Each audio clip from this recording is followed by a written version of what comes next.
Hi students, you are most welcome. Today's a new topic in business studies is importance of management. Management के क्या importance है, आज हम लोग इस पे डिस्कस करेंगे. ओके, देखिए जो मैनेजमेंट होता है, मैनेजमेंट एवरीवेयर, हर एक सब जगह जो है कि मैनेजमेंट है.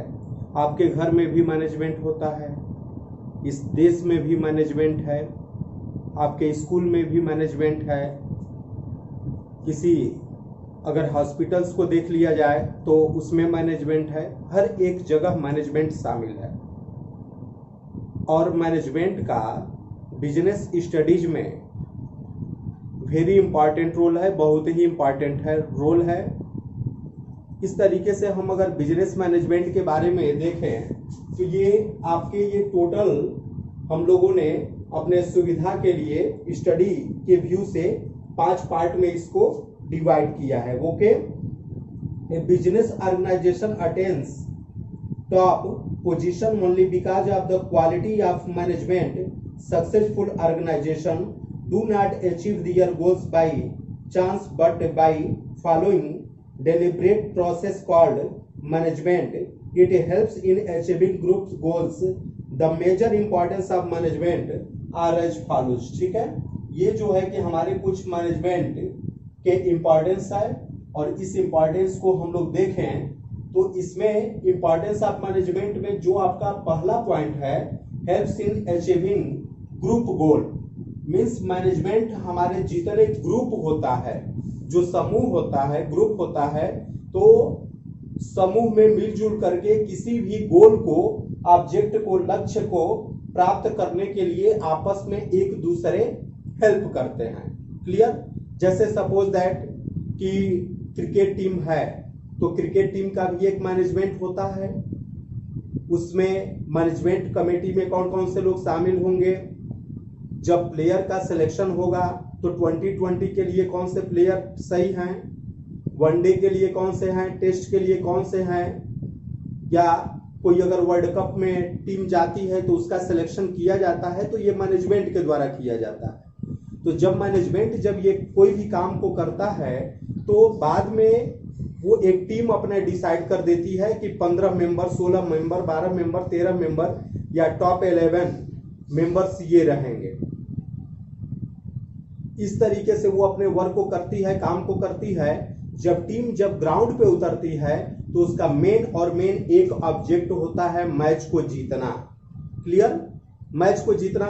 टीम हार जाए अलग की बात है, जैसा वहां पे सभी लोगों का अपना एक अलग अलग ग्रुप बटा हुआ है, एक ग्रुप बना हुआ है और वो सभी लोगों का अलग अलग काम दिया गया है. जैसे कैप्टन होगा, कप्तान होगा टीम का, तो उसके डायरेक्शन में ग्राउंड पे टीम वर्क करेगी. कौन विकेट कीपर है, किसकी फील्डिंग कहाँ पे लगानी है, किस बॉलर के बॉलिंग कंप्लीट होने के बाद दूसरे बॉलर को दिया जाएगा, बैटिंग में फर्स्ट रैंक पे कौन जाएगा, सेकंड पे कौन जाएगा, या अगर टेस्ट मैच हो रहा है तो नाइट वॉचमैन के रूप में कौन जाएगा. ये सब पूरी की पूरी बातों को ध्यान में रखा जाता है. ओके, और मेन हमारा ऑब्जेक्ट एक ही होता है कि हमको मैच को जीतना है. उसी तरीके से किसी भी बिजनेस को जब किया जाता है तो इसमें अलग अलग लोग लगे रहते हैं. जैसे टॉप लेवल मैनेजमेंट भी होता है, मिडिल लेवल मैनेजमेंट भी होता है, लो लेवल मैनेजमेंट भी होता है, और सभी लोग मिलजुल करके आपस में एक वर्क करते हैं जिससे बिजनेस ग्रोथ करे. ओके, तो ये आपके मैनेजमेंट के ही कारण होता है. तो इस तरीके से पहला इंपॉर्टेंस हो गया कि हेल्प्स इन अचीविंग ग्रुप गोल. ये ग्रुप गोल जो भी डिसाइड की जाती है तो उसको अचीव करने में हेल्प मिलता है. सेकंड जो दिया हुआ है, management optimum utilisation of resources. Management के द्वारा जितनी भी हमारी रिसोर्सेज है उसका हम मैक्सिमम यूज करते हैं, उपयोग करते हैं.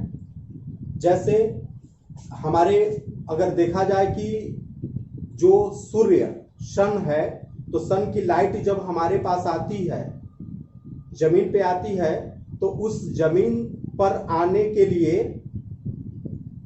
जो भी उसकी प्रोसेसिंग होती है वो ऑटोमेटिक होती है। उसके बाद हम लोग उस रिसोर्स को यूटिलाइज करते हैं।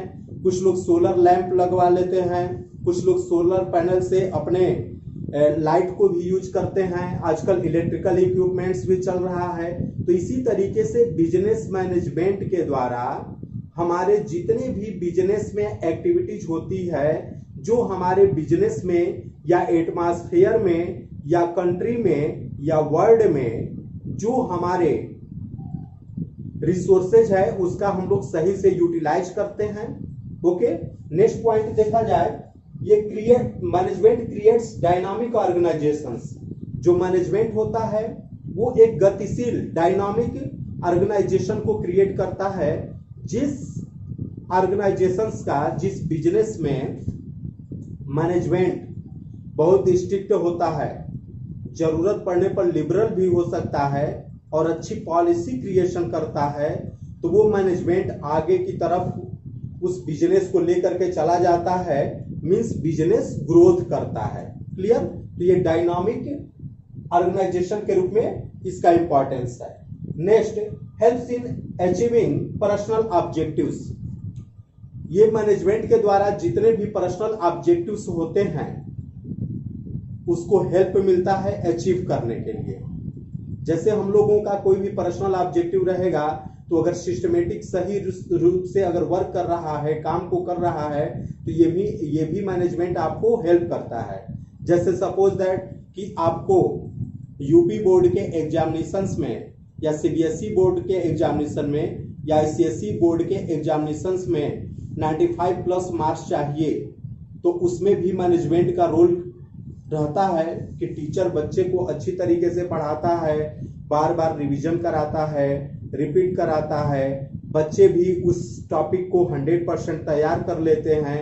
जो प्रॉब्लम्स होता है वो टीचर्स के सामने रखते हैं, टीचर्स उस प्रॉब्लम्स को बार बार दूर करता है, बच्चे उसको रिवीजन करते हैं ताकि अच्छे मार्क्स आए।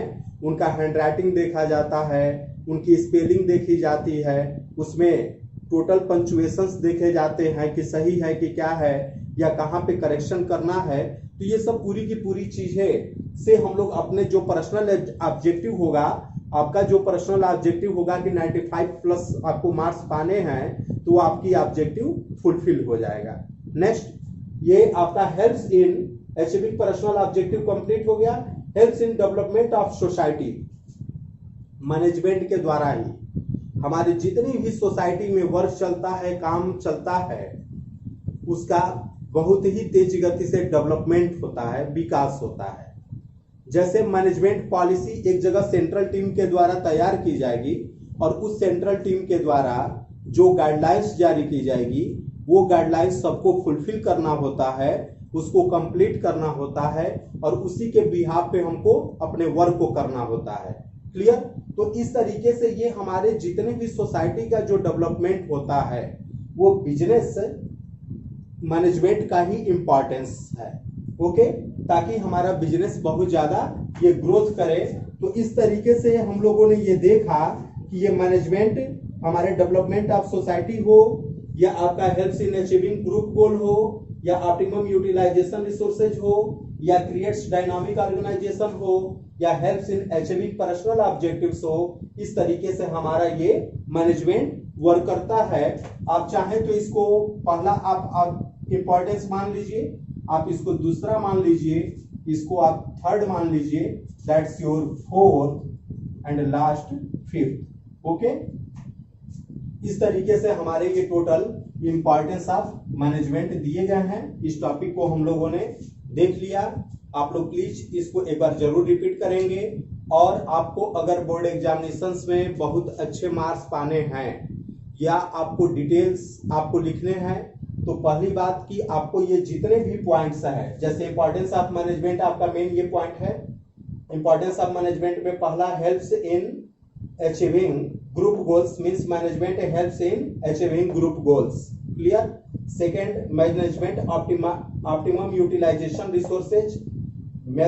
Management creates dynamic organizations. Management helps in achieving personal objectives and management helps in development of society. ये आपको पॉइंट अपने दिमाग में रखना होगा। आप अपने फेयर कॉपी में भी नोट कर सकते हैं, आप इसको अपने माइंड में रख सकते हैं, इसको आप लर्न कर सकते हैं।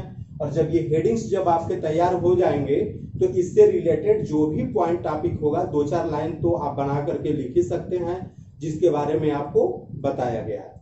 Okay, this topic is completed. Thank you.